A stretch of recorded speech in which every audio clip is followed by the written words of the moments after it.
Hello guys, स्वागत है आप सभी का आपके प्रिंस जनरल केमिस्ट्री बाई के डी सर में। आज का हमारा टॉपिक है actually 12th most important reaction, जिसका नाम है हॉफमैन ब्रोमामाइड डिग्रेडेशन रिएक्शन। बहुत इंपॉर्टेंट रिएक्शन है। अमीन चैप्टर में ये रिएक्शन लगभग आती जाती रहती है, तो आप प्लीज़ इस रिएक्शन को जरूर पढ़ें। इसमें एक्चुअली होता है क्या, देखिए सबसे पहले आपको यहाँ पर एमाइड यूज़ करना है। ठीक है, एसिटामाइड आप यूज़ कर सकते हैं, कोई दिक्कत वाली बात नहीं। अगर आप CH3CONH2 की रिएक्शन Br2 के साथ कराएं और प्लस में आपको क्या लेना है, 4KOH लेना। आप 4NaOH भी यूज़ कर सकते हैं, कोई दिक्कत वाली बात नहीं। रिएक्शन आपकी बिल्कुल भी गलत नहीं होगी। तो देखिए सबसे पहले यहाँ पे क्या हो सकता है, यहाँ के दो के इन दो Br को लेकर क्या फॉर्म कर दें हमारा। सबसे पहले यहाँ पे 2K Br बन सकता है। ठीक है, प्लस अभी भी हमारे पास 4K थे, यानी कि 2K बाहर निकले, अभी 2K बचे हुए हैं। तो क्या लिखेंगे, आप उसको K2 लिख देंगे। ये वाला C और ये O जो है ये, और 2 O हम लोग यहाँ से यूज़ करेंगे, यानी कि K2CO3 बाहर निकल जाएगा। अब देखिए उसके बाद हमारे पास यहाँ पे हाइड्रोजन कितने, ये 4 सबके लिए था, तो हम 4 हाइड्रोजन भी यूज़ कर सकते हैं। 4 हाइड्रोजन को बाहर निकालने के लिए आपको वाटर के कितने मोल चाहिए होते हैं, 2, तो यानी कि और यहाँ पे हमारा 2H2O बन जाएगा। अब देखिए बाकी हमारे पास जो बच रहा है, अब क्या बचा है एक्चुअली, देखिए ये वाला CH3 बच रहा है और ये NH2 बच रहा है। क्या इसके अलावा आपको कुछ बचा हुआ दिख रहा है? बिल्कुल नहीं। तो आप यहाँ पर लिखेंगे CH3 सिंगल बॉन्ड NH2। ये रिएक्शन एक्चुअली यूज़ की जाती है method of preparation of amines के लिए। इसमें इतनी सारी चीज़ें बनती हैं, 2KBr K2CO3 2H2O। आप यहाँ पर C6H5CONH2 भी यूज़ कर सकते हैं, उसमें आपको एरोमेटिक अमीन बन जाएगा।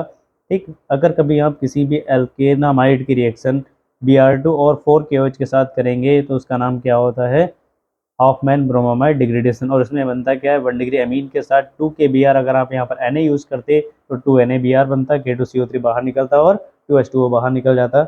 ठीक है, ये रिएक्शन एक्चुअली कार्बन चेन को कम करने के लिए, रिड्यूस करने के लिए यूज़ की जाती है। देखिए यहाँ पे हमारे पास 2 कार्बन का कंपाउंड था, आगे जो बना हमारे पास एक सिंगल कार्बन का कंपाउंड बन रहा है। तो आप समझ जाइए, अगर कभी आपको ऑर्गेनिक केमिस्ट्री में कार्बन चेन कम करनी हो किसी भी कन्वर्जन में, तो आप उसमें इस रिएक्शन को यूज़ कर सकते हैं। अगर आपको कार्बोक्सिलिक एसिड में कार्बन चेन कम करनी है, तो आप सबसे पहले कार्बोक्सिलिक एसिड की रिएक्शन NH3 से कराएंगे। NH3 से कराने पर आपका एमाइड बनेगा, और एमाइड से बाद में आप इस रिएक्शन को अप्लाई करके सिंपली उसका एक कार्बन कम कर सकते हैं। तो ये बहुत हेल्पफुल रिएक्शन होगी आपके लिए कार्बन चेन को कम करने के लिए।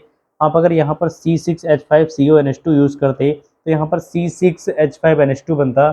मेरे हिसाब से बिल्कुल भी ये रिएक्शन समझाने की दोबारा ज़रूरत नहीं है, आपको बिल्कुल समझ आई होगी। अगर ये रिएक्शन आपको समझ आई है तो प्लीज़ आप चैनल को लाइक शेयर सब्सक्राइब जरूर करें। इसमें आपको लैंग्वेज कैसे लिखेंगे, when acetamide react with bromine and KOH या और NaOH then we get amine, this reaction is called Hofmann bromamide degradation reaction.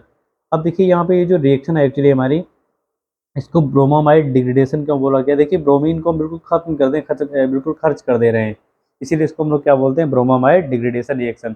ये बहुत इंपॉर्टेंट रिएक्शन है, अमीन चैप्टर के मोस्ट इंपॉर्टेंट रिएक्शन में एक रिएक्शन है एक्चुअली ये। तो आप इसको जरूर पढ़ें एग्जाम देने जाने से पहले। ये हमारी 12th मोस्ट इंपॉर्टेंट रिएक्शन थी। इसके बाद हम लोग नेक्स्ट रिएक्शन के लिए आगे बढ़ते हैं। आज के लिए बस इतना ही, मिलते हैं आपको नेक्स्ट वीडियो में। धन्यवाद।